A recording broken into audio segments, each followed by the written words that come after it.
وبين الضلالة والهدى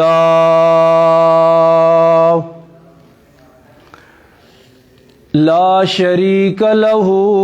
في الأرض ولا في السماء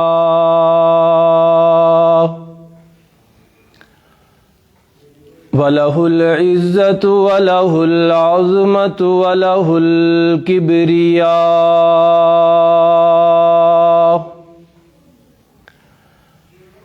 وعليه التوكل والثناء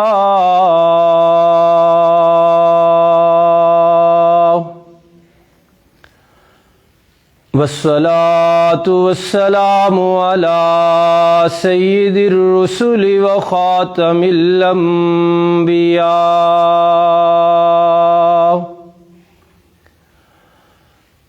أرسله الله بالحق بشيرا ونذيرا وداعيا إلى الله بإذنه وسراجا منيرا وعلى آله وأصحابه الأتقياء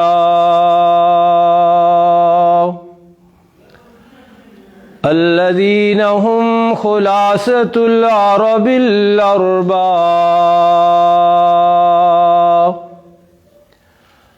وخير الخلائق بعد الأنبياء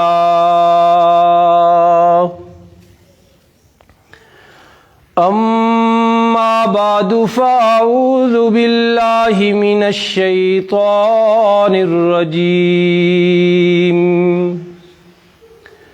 بسم الله الرحمن الرحيم والذين يؤذون رسول الله لهم عذاب شديد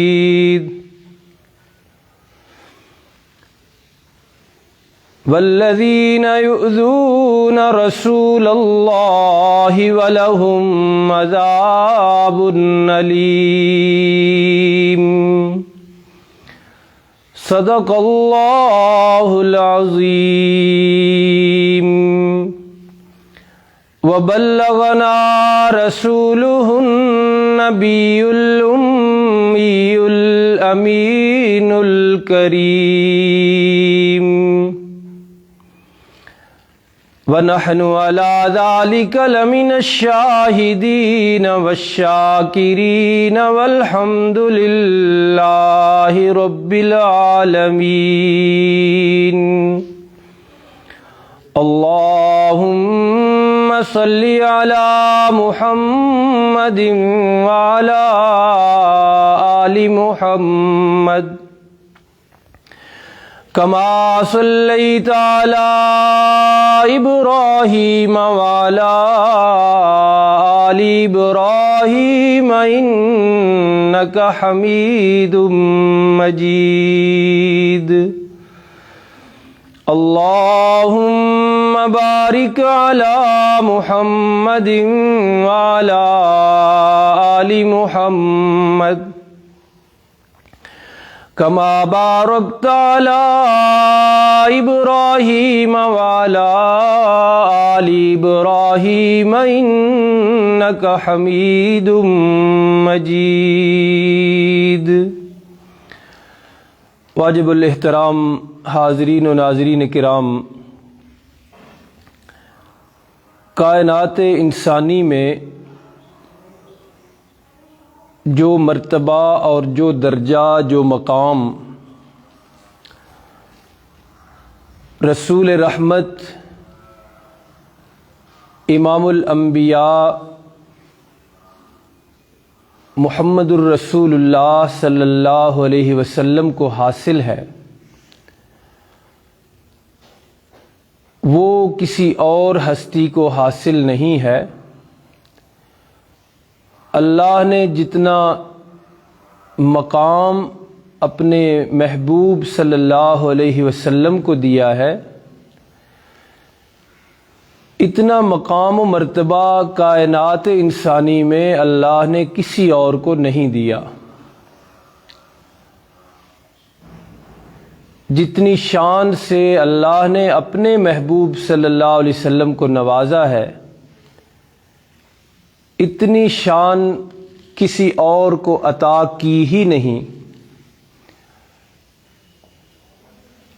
اور رب العالمین نے جو احترام اپنے محبوب مکرم نبی محتشم رحمت مجسم صلی اللہ علیہ وسلم کو عطا فرمایا ہے، اتنا ادب، اتنا احترام کائنات انسانی میں کسی اور کو حاصل نہیں ہے۔ عظیم مرتبے پر فائز ہونے کی وجہ سے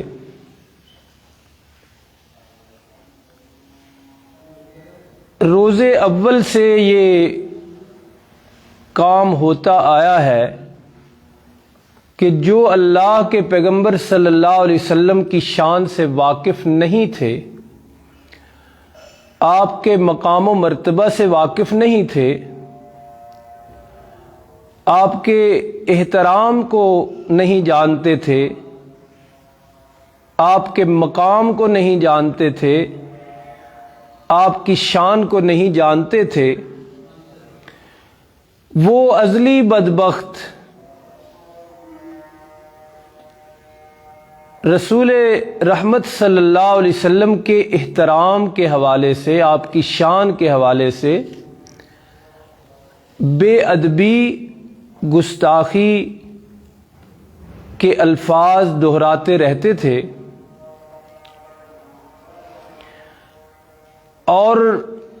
یہ کام مکہ مکرمہ میں بھی ہوا۔ مدینہ منورہ میں جب آپ تشریف لائے تو وہاں بھی چونکہ آپ کے دشمن موجود تھے، تو وہاں بھی بے احترامی، بے ادبی اور گستاخی کے واقعات پیش آئے۔ اور اسلام کی یہ 1400 سالہ تاریخ بھی اس بات کی گواہ ہے کہ اس میں بھی کئی بدبخت ایسے آئے جنہوں نے لا علمی کی وجہ سے یا ضد کی وجہ سے، دشمنی کی وجہ سے، اناد کی وجہ سے، بغض کی وجہ سے، حسد کی وجہ سے اللہ کے محبوب صلی اللہ علیہ وسلم کی شان اقدس، شان عرفہ میں منہ کھولے، بے ادبیاں کیں، گستاخیاں کیں۔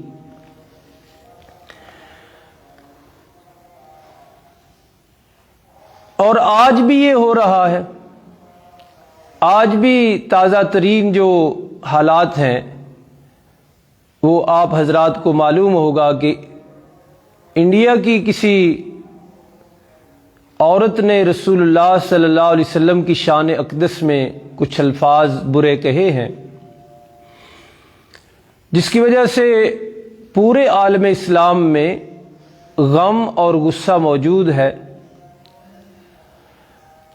اور لوگ اس غم اور غصے کے اظہار کے لیے سڑکوں پر ہیں، جلسے ہو رہے ہیں، ریلیاں نکالی جا رہی ہیں۔ اس لیے کہ جب ایک طرف یہ منظر ہے کہ رسول اللہ صلی اللہ علیہ وسلم کی شان اقدس اور مقام عرفہ میں بے ادبیاں کرنے والے موجود ہیں اور ہیں اکا دکا ہی،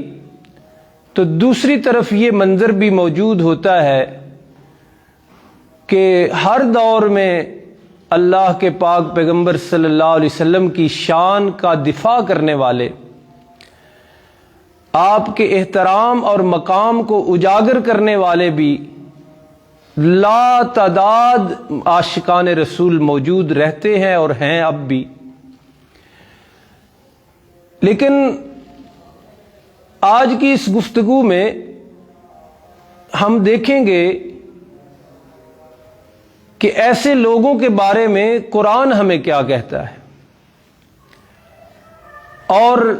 اسی سے پتہ چلے گا کہ پیغمبر کائنات صلی اللہ علیہ وسلم کی شان کے حوالے سے، آپ کے مقام کے حوالے سے، آپ کے احترام کے حوالے سے اللہ بھی کتنے حساس ہیں۔ مکہ مکرمہ کی زندگی میں جب کبھی کسی نے منہ کھولا، بے ادبی اور گستاخی کی، تو نزول قرآن کا موقع تھا تو اللہ نے قرآن نازل کیا، جس سے پتہ چلتا ہے کہ اللہ بھی مقام نبی کے حوالے سے بڑے حساس ہیں۔ اور اسی طرح مدینہ منورہ کی زندگی میں بھی جب کبھی اس طرح کا واقعہ پیش آیا تو اللہ نے قرآن نازل کیا، رسول اللہ صلی اللہ علیہ وسلم کی شان عرفہ اور مقام اقدس کے حوالے سے۔ تو گویا کہنا یہ چاہتا ہوں کہ جب کبھی نزول قرآن کے وقت اللہ کے نبی صلی اللہ علیہ وسلم کی شان رفیع کے حوالے سے کسی نے کوئی دریدہ دہنی کی، بے ادبی اور گستاخی کی، تو اللہ کو بھی عرش میں جوش آتا ہے، اور جوش کے الفاظ قرآن میں موجود ہیں۔ اور یہی ہونا چاہیے ایک مومن کے لیے، رسول اللہ صلی اللہ علیہ وسلم کی شان کے حوالے سے حساسیت اور نزاکت کے سوا کچھ نہیں ہونا چاہیے۔ بڑے ہی دلچسپ واقعات ہیں قرآن حکیم نے بیان کیے ہیں کہ کس طرح اللہ قرآن بنا کر اتارا کرتے تھے، قرآن میں بولا کرتے تھے اللہ رسول اللہ صلی اللہ علیہ وسلم کی شان میں۔ وقت کے پیش نظر ایک مقام آج پڑھتے ہیں، انشاءاللہ باقی اگلے جمعے کو پڑھیں گے۔ سن 5 ہجری یا سن 6 ہجری کا شعبان ہے، یعنی رسول اللہ صلی اللہ علیہ وسلم کو مدینہ تشریف لائے ہوئے 5 سال ہو گئے ہیں یا 6 سال،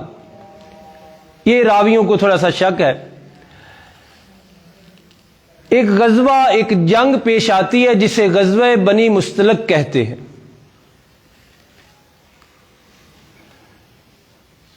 رسول اللہ صلی اللہ علیہ وسلم اپنے لشکر کے ساتھ غزوہ کو جاتے ہیں،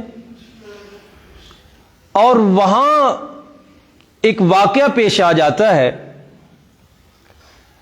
پانی کا ایک کنواں ہے،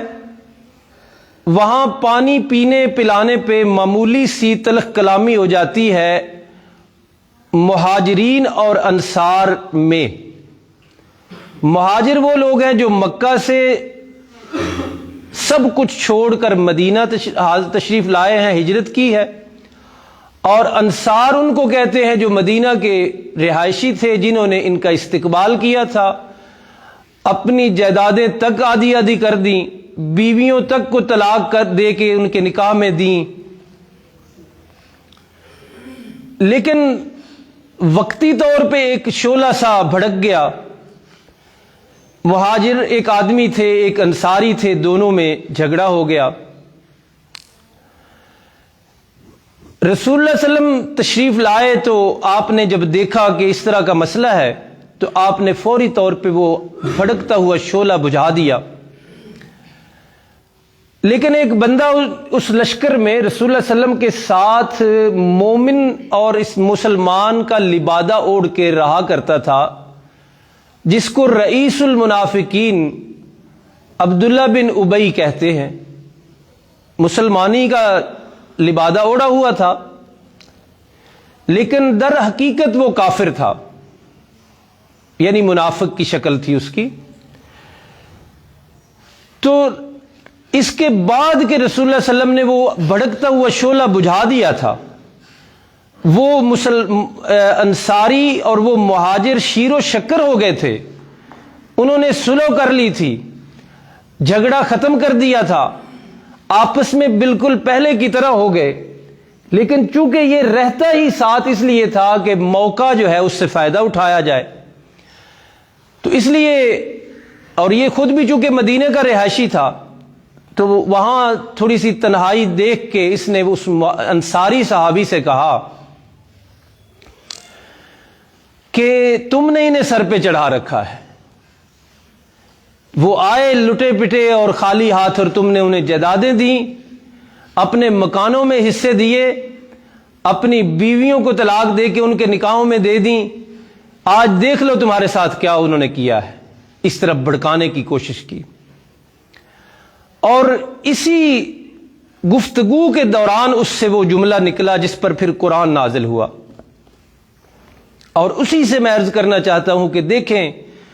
رسول اللہ صلی اللہ علیہ وسلم کی شان کے حوالے سے اللہ بھی کتنے حساس ہیں، اور صحابہ تو پھر جانثار تھے ہی، ان کا بھی تذکرہ ہی اصل میں درس ان کا ہے کہ انہوں نے پھر کیا اس کا رد عمل دیا۔ تو اس گفتگو کے دوران اس نے یہ نازیبا اور بےہودہ جملہ کہا کہ اب ابھی ہمیں مدینہ جا لینے دو، مدینہ جا کے وہاں کے ہم عزت والے جو لوگ ہیں نا، ان ذلیلوں کو وہاں سے نکال دیں گے۔ اور اس کا واضح اشارہ تھا رسول اللہ صلی اللہ علیہ وسلم کی طرف اور ان مسلمانوں کی طرف۔ یہ اس نے بھری محفل میں گفتگو نہیں کی تھی، ایک دو آدمیوں کے سامنے کی، اور خاص کر اس انصاری کے سامنے جس کا جھگڑا ہوا تھا۔ تو یہ گفتگو جو ہے، یہ چونکہ توہین والی گفتگو تھی، رسول اللہ صلی اللہ علیہ وسلم کی گستاخی والی گفتگو تھی، آپ کی شان رفیع میں بے ادبی تھی یہ سراسر، تو مسلمانوں کو، عام صحابہ کو تو غصہ آنا ہی تھا، لیکن آپ دیکھیے کہ اس کا سب سے زیادہ غصہ کیا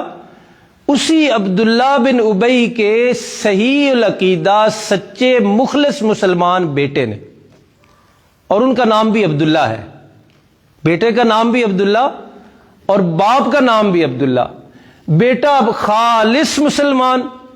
اور رسول اللہ صلی اللہ علیہ وسلم کا پروانہ اور جانثار اور وفادار، اور باپ منافق، بلکہ منافقوں کا سردار۔ تو انہوں نے رد عمل کیا دیا، یہ ہمارے لیے اور قیامت تک آنے والے مسلمانوں کے لیے سبق ہے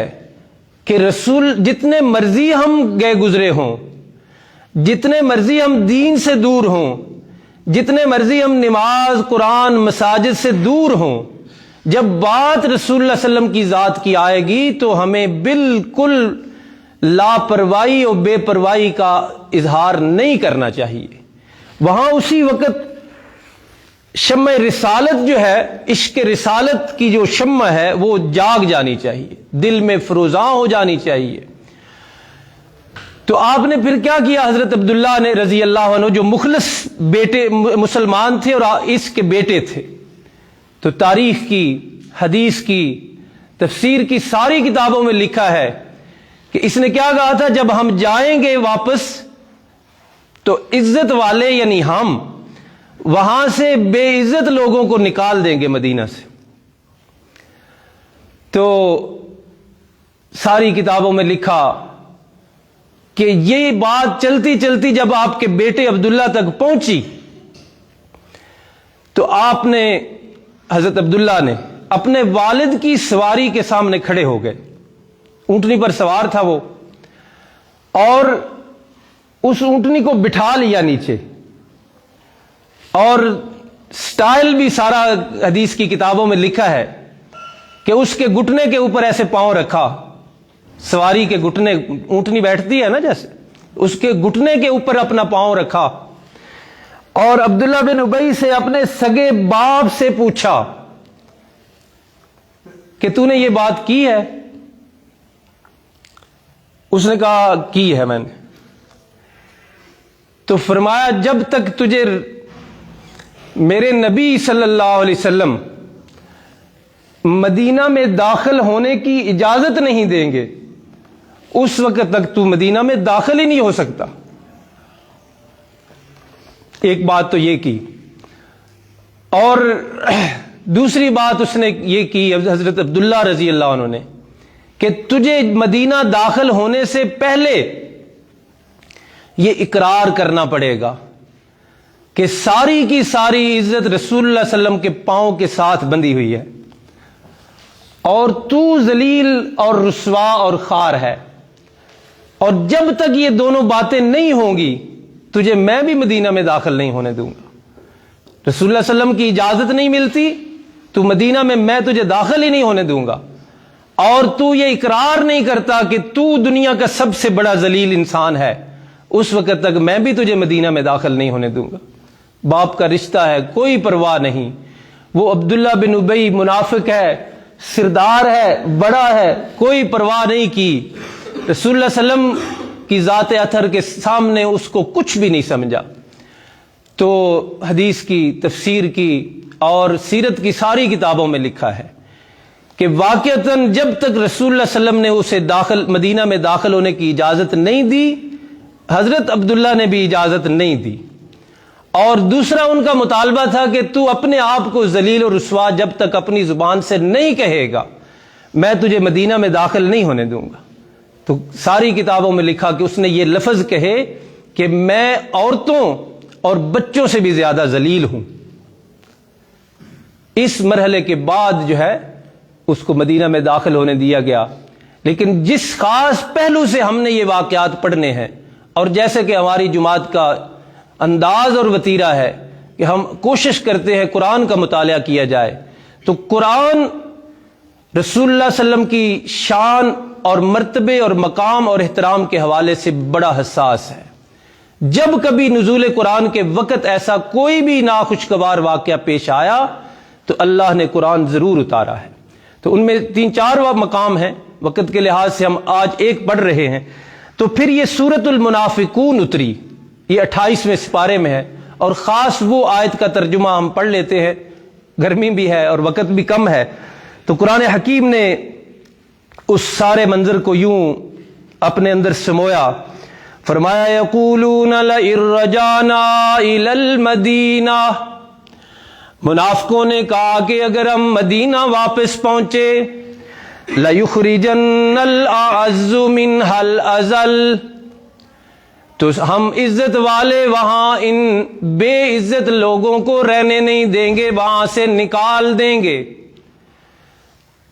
مدینہ سے باہر غزوہ بنی مستلق پہ جو واقعہ پیش آیا، ہم جس خاص پہلو سے آج بات سمجھنا چاہتے ہیں وہ یہ کہ شان رسول کے حوالے سے اللہ بھی بڑے حساس ہیں۔ اللہ بھی ادنا ترین بے ادبی اپنے محبوب کی برداشت نہیں کرتے، اور ہمیں بھی کرنی نہیں چاہیے۔ یہی سبق ہے، جب مولا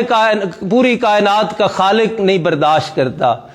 رسول اللہ صلی اللہ علیہ وسلم کا آقا، رسول اللہ صلی اللہ علیہ وسلم کا خالق کہہ رہا ہے کہ میرے نزدیک بھی میرے محبوب کا اتنا احترام ہے کہ عرش پہ مجھے بھی یہ بات برداشت نہیں کہ کوئی میرے نبی کی شان کے حوالے سے ادنا ترین ذرہ برابر بھی بے ادبی اور گستاخی کرے۔ تو اس واقعہ کو تو اتنا ہی نقل کیا، لیکن اپنی بات اللہ نے یہ بیان فرمائی کہ ان کا جواب یہ ہے، فرمایا وَلِلَّهِ الْعِزَّةُ، یہ ذلیل و رسوا، یہ ازلی بدبخت عزت کی باتیں کرتے ہیں اور اپنے آپ کو معزز،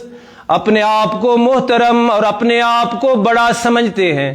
لیکن عرش سے میں اعلان کرتا ہوں کہ وَلِلَّهِ الْعِزَّةُ، ساری کی ساری عزت اللہ کے ہاتھ میں اور اللہ کے لیے ہے۔ وَلِرَسُولِهِ، اور کائنات انسانی میں اگر عزت کا حقدار ہے تو وہ صرف اللہ کے پاک پیغمبر ہیں۔ وَلِلْمُؤْمِنِينَ، اور عزت کسی کو مل سکتی ہے تو صاحب ایمان بندے کو مل سکتی ہے۔ اس طرح اللہ بھی شان رسول میں ذرہ برابر بے ادبی پہ خاموش نہیں رہے۔ پڑھ لے ایک مقام کے پڑھیے، نماز ٹائم صحیح ہے انشاءاللہ، اللہ رب العالمین نے خیر و عافیت رکھی چاہا تو باقی 2 مقام وہ بھی بڑے دلچسپ، بڑے مزیدار ہیں، وہ انشاءاللہ اگلے جمعے کو پڑھیں گے۔ ایک تو آپ جلدی تشریف لایا کریں، دوسرا یہ ہے کہ اس سلسلے میں اپنی حاضری جو ہے وہ لگوا دیں، کہ جو بھی جب بھی جہاں بھی جیسے بھی رسول اللہ صلی اللہ علیہ وسلم کی بے ادبی اور گستاخی اور بے احترامی کرے گا ہم اس کی مذمت کرتے ہیں. آپ سب مذمت کرتے ہیں. اور یہ یاد رکھیے یہ زبان کی یا گلے کی حد تک نہیں ہے, دل میں یہ بات بٹھا لیجئے کہ جب بھی رسول اللہ صلی اللہ علیہ وسلم کی شان کے حوالے سے جان مال عزت اولاد مرتبے قربان کرنے پڑے ہم قربان کرنے کے لیے تیار ہیں انشاءاللہ, اس لیے کہ کی محمد سے وفا تو نے تو ہم تیرے ہیں, یہ جہاں چیز ہے کیا لوح و قلم تیرے ہیں. ہمارے اتنے سے صرف ہماری حاضری بنتی ہے, ورنہ رسول اللہ صلی اللہ علیہ وسلم کی شان عرفہ مقام اقدس میں ان بھونکنے والوں کے بھونک سے کوئی فرق نہیں پڑ سکتا, کوئی فرق نہیں پڑ سکتا. لیکن ہم نے بطور مسلمان, بطور عاشق رسول, بطور مومن اپنی حاضری لگوانی ہے, اور وہ اس طرح بھی لگوا دے ایک دفعہ کہ اللہ کی بارگاہ میں ہم یہ کہہ سکیں, کہہ دیں بلکہ ابھی کہ یا اللہ ہم اپنی عاجزیاں بے کسیاں بے بسیاں آپ کے سامنے رکھتے ہیں, ہمارے بس میں ہو تو ہم ایک بھی بے ادب دنیا میں رہنے نہ دے, جیسا کہ صحابہ نے نہیں رہنے دیا تھا. وہ بھی ایک واقعہ ہے بڑا دلچسپ اور بڑا لذیذ اور بڑا مزیدار, انشاءاللہ وہ بھی اگلے جمعے شاید آ جائے. اللہ رب العالمین عمل کی توفیق دے اور ہمیں اپنے محبوب صلی اللہ علیہ وسلم کا سچا اور پکا غلام بننے کی توفیق عطا فرمائے. وما علینا